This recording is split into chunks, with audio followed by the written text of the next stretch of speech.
Good morning. আবার চলে এসেছি তোমাদের এই প্রিয় চ্যানেল, যেটা আমি জাস্ট শুরু করেছিলাম বছরখানেক হয়েছে, কিন্তু খুব ইররেগুলারভাবে আমি এখানে পোস্ট করছি।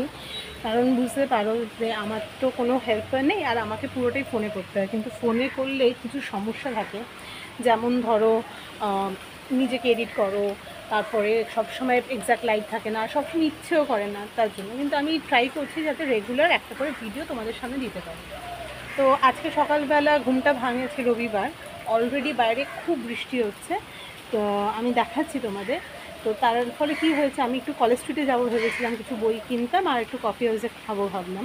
সেটা আজকে হচ্ছে না, কারণ এই বৃষ্টিতে বেরোলে মা প্রচণ্ড রাগারাগি করবে, আর বাবা তো একদম খুব স্ট্রিক্ট এইসব বিষয় নিয়ে, ঠান্ডা লাগবে, এই হবে সেই হবে। তো যেটা বলার জন্য আমি আজকে ভিডিওটা করছি সেটা হলো যে আমার খুব জানতে ইচ্ছে হয় যেমন আমি আমার বাড়িতে বৃষ্টির দিনটা কীভাবে সেলিব্রেট করছি, সেটা যেমন লোকেরা সবসময় বলে। আমার খুব জানতে ইচ্ছে হয় যে তোমরা যারা একসময় স্কুলে পড়তে বা এখনও অনেকে হয়তো পড়ো, যারা দেখছো এই চ্যানেলটা, তো তারা তাদের এই বৃষ্টির দিনটার, আমি উইকেন্ডসের কথা বলছি না, যদি কোনো একটা উইকডেজে বৃষ্টিটা হয় সেটা কীভাবে সেলিব্রেট করতে। আমি যেমন উইকেন্ডস হোক উইকডেজ হোক, বৃষ্টি হলেই আমি প্রচণ্ড ল্যাদ খাই। আর ল্যাদ খাই মানে আমার বেরোতে ইচ্ছে করে না, আমার মনে হয় বাড়িতেই থাকবো। আমার মনে হয় কেন বৃষ্টিতে আমি এনজয় করি বাড়িতে থেকে, হাতে কফির গ্লাস নিয়ে, কারণ বাইরে গেলে ওই কাদা ছিটবে, এই ছিটবে, ছাতা না ওড়ে, এগুলো ভালো লাগে না। এবার আমি যেখানে থাকি আমার আশপাশটা টাচউড অনেকটা গ্রিন ভর্তি। তো আমি তোমাদের দেখাচ্ছি, তুমি বৃষ্টিটা যখন দেখাবো, তো আমার এগুলো দেখেই অনেকটা সময় কেটে যায়। কিন্তু আমি জানতে চাই যারা তোমরা এই চ্যানেলটা দেখো বা ফলো করো, তারা তাদের বৃষ্টির দিনগুলো এক্স্যাক্টলি কীভাবে কাটায়, তার জন্য তোমরা আমাকে মেসেজ করে জানাতে পারো। আর ঠিক আছে, এইটুকুনি ছিল। তো তোমাদের আমি দেখাই আগে মানে পরিবেশটা কেমন হয়, তারপরে আমি কাটতে বলছি। এই যে এটা হলো আমার বাড়ির সামনেটা, অনেকটা সবুজ, আর তার ফলে যখন বৃষ্টি পড়ে খুবই ভালো দেখতে লাগে। তোমরা হয়তো যারা দেখতে পাচ্ছ, আমি জানি না ক্যামেরায় কতটা ধরাতে পাচ্ছি, বৃষ্টি পড়লে এই গাছগুলো যখন বৃষ্টি পড়ে না, খুব সুন্দর লাগে। আর মানে এই যখন এই পুজোর আগে আগে যখন বৃষ্টি পড়ে, তখন একটা মাটির গন্ধ খুব ভালোভাবে পাওয়া যায়। সেটাকে আমরা জানি স্মেল অফ দি আর্থ বা পেট্রিচোর বলে। এই পেট্রিকোর বা পেট্রিচোর যাই বলবে, সেটা আমার খুব প্রিয় একটা স্মেল।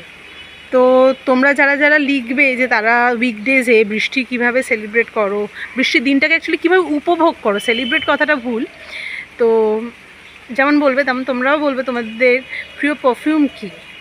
দেখি আমাদের যাদের যাদের কমন হবে, তাহলে আমরা একটা করে তখন মানে বুঝতে পারবো না কার কীরম পছন্দ।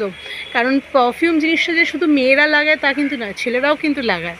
তো আমার চ্যানেলে যারা ছেলেরা আছো, তারাও কিন্তু এই এক্সপিরিয়েন্সটা শেয়ার করতে পারো যে তারা কিভাবে উইকডেজে বৃষ্টি পড়লে কাটাও, তাদের ভালো লাগে না খারাপ লাগে, ছুটির দিনটা কেমনভাবে কাটাও সেটা। প্লাস তোমাদের প্রিয় যদি কোনো পারফিউম থাকে সেটা কী, যেমন আমি তোমাদের বললাম স্মেল অফ দি আর্থ বা পেট্রিকোরকে আমার খুব পছন্দের একটা পারফিউম, এই স্মেলটা থাকে। তো এরকম যদি কোনো থাকে, তো হ্যাঁ, এবার তোমরা সেটা যেমন বলবে, তেমন যদি কারোর কোনো পার্টিকুলার সিট্রাস বা ফ্লোরাল কিছু ভালো লাগে সেটাও বলো, ঠিক আছে? তো তাহলে তুমি দেখলে বৃষ্টি পড়ছে গ্রিনের মধ্যে, যে আমার যে আশপাশে যেহেতু অনেকটা গ্রিনে ভর্তি, আমার খুব ভালো লাগে। আর আমরা তো পুরোনো দিনের বাড়িতে থাকি, তো এখানে যেরকম আমাদের, তুমি জানি না তুমি দেখতে পাচ্ছ না, এই যে খিড়কি বর্গার বাড়ি বলে না, সেই খিড়কি বর্গার বাড়িতে আমরা থাকি, আর সামনেটাও তাই। তাই বেশ এনজয় করি আমরা কিন্তু বৃষ্টিটা। বাট রাস্তায় বেরিয়ে আমি একদমই এনজয় করি না। কখনো কখনো মনে হয় কোনো কাজকর্ম পুরো হচ্ছে না, বাট ঠিক আছে, নিজেকে মাঝে মাঝে এই ব্রেকটা দেওয়াই উচিত। যেমন চিট মিল হয়, চিট ডে হতে পারে, সেই চিট ডেতে আমরা একটু সময় নিজেদের জন্য, নিজেদের প্যাম্পার করে ঘুমিয়ে লাটকে নিশ্চয়ই কাটাতে পারি। ঠিক আছে, এটাই বলার ছিল। তো তোমরা যারা যারা দেখবে ভিডিওটা, প্লিজ লাইক কমেন্ট শেয়ার করো, আর আমার একটু ভিউয়ার্স তাহলে বাড়বে। চলো, টাটা।